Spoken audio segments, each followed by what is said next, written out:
Hi friends, good morning అందరికీ. ఈరోజు అయితే మేము బాస్మతి రైస్తో ఎగ్ ఫ్రైడ్ రైస్ చేసుకుంటున్నాము. చూస్తుంటేనే నోరు ఊరిపోతుంది కదా, వేడి వేడిగా చాలా బాగుంది. నేను చేసిన ప్రాసెస్ మీకు కూడా చూపిస్తాను. ముందుగా నా ఛానల్ అయితే సబ్స్క్రైబ్ చేసుకోండి. పైన మీ చిక్కి కొత్త వాళ్ళని ఎంకరేజ్ చేయండి ఫ్రెండ్స్. రెసిపీ కోసం నేనైతే 1/2 kg బాస్మతి రైస్ తీసుకున్నాను.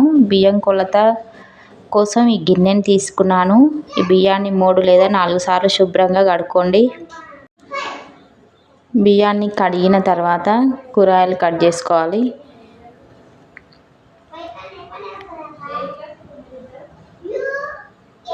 ఇక్కడ నేనైతే బియ్యాన్ని కడుగుతున్నా ఫ్రెండ్స్. ఇందులో మీకు 2 టైమ్సే కనిపిస్తుంది, నేను 3-4 టైమ్స్ కడిగిన ఫ్రెండ్స్.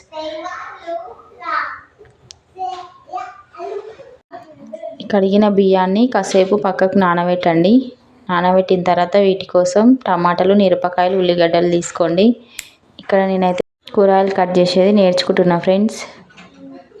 ఈ రెసిపీ కోసం 1 ఆనియన్, 3 టమాటాలు, 4 మిరపకాయలు, బిర్యానీ ఆకు, బిర్యానీ ఐటమ్స్ తీసుకున్నాను. ఇంకా ప్రాసెస్ ఎలా చేయాలో చూద్దాం. ఒక గిన్నె తీసుకొని స్టవ్ వెలిగించి గిన్నెలో కొంచెం నూనె, 1 స్పూన్ నెయ్యి వేసుకోవాలి. నూనె వేడయ్యాక 1 స్పూన్ నెయ్యి వేసుకోవాలి. నెయ్యి కరిగిన తర్వాత కట్ చేసుకున్న ఉల్లిగడ్డ, టమాటా, మిరపకాయలు వేసుకోవాలి.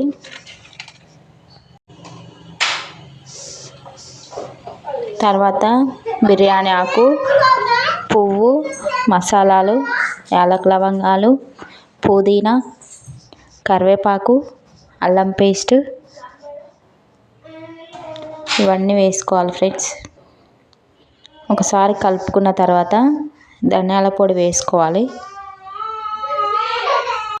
నేనైతే మాట్లాడుతుంటే అనుకుంటున్నా ఎవరేమనుకుంటారో, నా మాటలు చూశాను అనుకుంటున్నా అని ఎవరేమనుకోకండి ఫ్రెండ్స్. ఎందుకంటే ట్రై చేస్తున్నా కాబట్టి ఫస్ట్ టైం ట్రై చేసే వాళ్ళని ఎంకరేజ్ చేయండి, కానీ నవ్వకండి వాళ్ళని చూసి. అల్లం పేస్ట్ వేపడం మర్చిపోయినా ఫ్రెండ్స్, అల్లం పేస్ట్ వేసుకుంటున్నా. ఇవన్నీ వేసుకున్న తర్వాత ఒకసారి కలుపుకొని బాగా అదంతా మంచిగా ఉడికిన తర్వాత మనం ఏ గిన్నెతోనైతే బియ్యాన్ని తీసుకున్నామో ఆ గిన్నెతో వాటర్ పోసుకోవాలి. సరి పోసుకోవాలి. మన నార్మల్ రైస్కి అయితే సరి పోసుకుంటే మంచిగా అవుతుంది ఫ్రెండ్స్. ఇది బిర్యానీ రైస్ కాబట్టి కొన్ని ఎక్కువ పోసుకుంటే పలుకు కాకుండా మంచిగా అవుతుంది. ఇందులోనే కొంచెం కొత్తిమీర, పుదీనా, కరివేపాకు వేసుకోవాలి. ధనియాల పొడి వేసిన తర్వాత బాగా కలుపుకోవాలి. అది కొద్దిసేపు వేగిన తర్వాత అందులో వాటర్ పోసుకోవాలి. వాటర్ పోసుకొని కొద్దిసేపు మరగనియాలి అట్లే.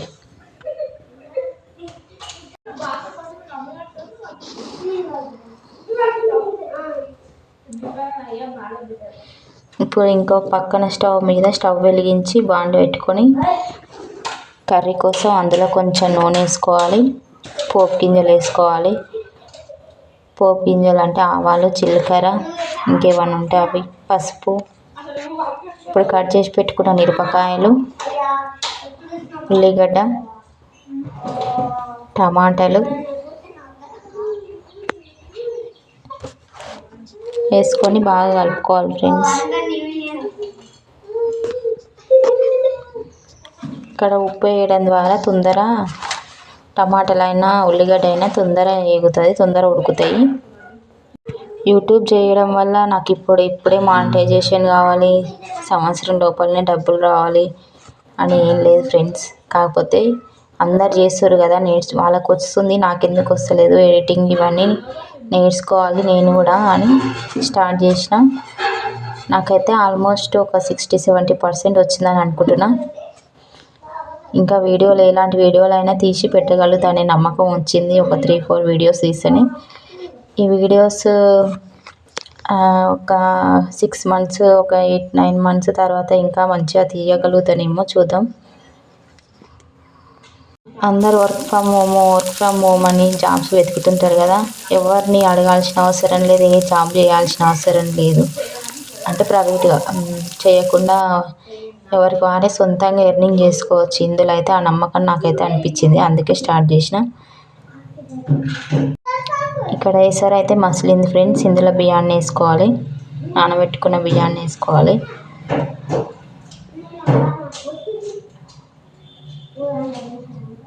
బియ్యం వేసుకున్న తర్వాత ఒకసారి బాగా కలుపుకొని స్టవ్ కొంచెం మీడియంలో పెట్టుకొని మూత పెట్టాలి ఫ్రెండ్స్. కొందరు యూట్యూబర్స్ అయితే డైలీ రొటీన్ చేసి కూడా డబ్బులు సంపాదిస్తారు ఫ్రెండ్స్. మీకు ఏదన్నా ఒక చిన్న టాలెంట్ ఉన్నా కానీ ఆ టాలెంట్ని బయట అంటే యూట్యూబ్లో పెట్టుకొని కూడా డబ్బులు సంపాదించవచ్చు. ఎవరికి ఏ టాలెంట్ ఉన్నా అది ఉట్టిగానే పోవద్దు ఫ్రెండ్స్, ఒక నలుగురికి తెలవాలి. ఇక్కడైతే నేను 4 ఎగ్స్ తీసుకున్నాను.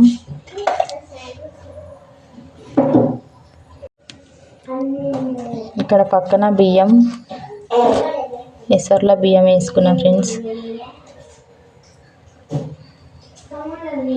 ఇట్లా 2 పొయ్యిలు ఉండడం ద్వారా వంట ఒక 10 నిమిషాలలో వేసుకోవచ్చు ఫ్రెండ్స్.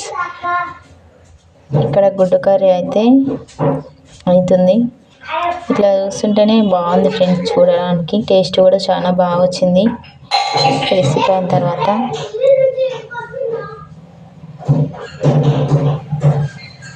ఇక్కడ అన్నం కూడా అయింది ఫ్రెండ్స్.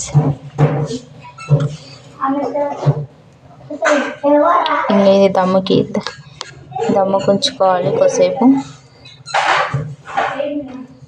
ఇంకొక బాండి పెట్టుకొని అందులో కొంచెం ఆయిల్ తీసుకొని, కారం తక్కువ తినేటోళ్ళకి అవసరం లేదు, కొంచెం స్పైసీగా కావాలనుకునే వాళ్ళకు కొంచెం ఆయిల్ పోసుకొని అందులో కొంచెం కారం వేసుకొని ఈ అయిన కూరని మొత్తం ఇందులో వేయాలి ఫ్రెండ్స్.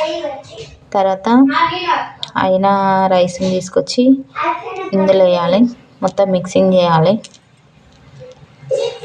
నేనైతే ఎగ్ ఫ్రైడ్ రైస్ ఇట్లా చేసుకున్నా ఫ్రెండ్స్. టేస్ట్ అయితే చాలా బాగుంది. నేను ట్రై చేసి మీకు చెప్తున్నా కాబట్టి మీరు కూడా ట్రై చేయండి. వీడియో నచ్చితే లైక్ చేయండి, అలాంటి వాళ్ళని సపోర్ట్ చేయండి. ఇంకా వీడియోస్ పెట్టడానికి ట్రై చేస్తాను ఫ్రెండ్స్.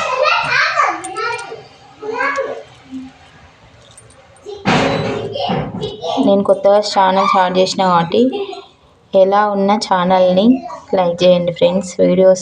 అందరు ఫస్టే వీడియోస్ చేయడానికి రాదు కదా, మాట్లాడడానికి రాదు కదా. ఇక్కడైతే మేము తినడానికి పెట్టుకుంటున్నాం ఫ్రెండ్స్. పొగలు వేడిగా తింటుంటేనే నోరు కాలుతుంది, అంత వేడిగా తింటున్నాం. వీడియో చూసినందుకు చాలా థ్యాంక్స్ ఫ్రెండ్స్.